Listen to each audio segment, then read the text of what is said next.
السلام علیکم دوستانو، زه یم سلام او تاسو ګورئ سلام فارمیسي چینل. دوستانو، دغه ویډیو کې خبره کوو د ټیبلیټ سټانیو باره کښې. دوستانو، دا څنګه استعمالیږي او څه فایدې دي او کوم نقصانات دي. دوستانو، که پوره معلومات کول غواړئ نو ویډیو تر اخره وګورئ.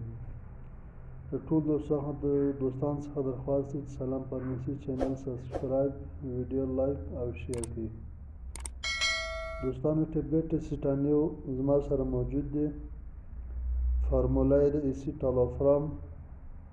دوستانو، دا د ذهني توازن کمزوري لپاره استعمالیږي، د ذهني ډپریشن لپاره استعمالیږي، د سکون او آرام لپاره استعمالیږي.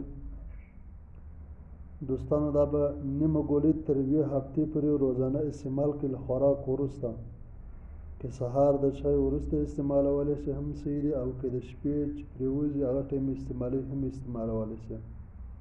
1 هفته بعد بیا 1 ګولۍ، که سهار د چای وروسته خوړل، که ماخستن خوړله. دوستانو، دا د ذهني توازن لپاره، د ډپریشن لپاره ډېر بهترینه ګولۍ دی.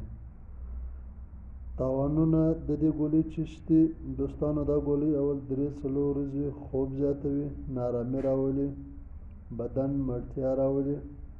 3-4 ورځې وروسته به انشاءالله هر څه برابر شي. دوستانو، دا ګولۍ په هر میډیکل کښې په اسانۍ سره پیدا کېږي. د ټولو دوستانو څخه درخواست دی چې سلام فارمیسي چینل سبسکرایب، ویډیو لایک او شیر کړئ.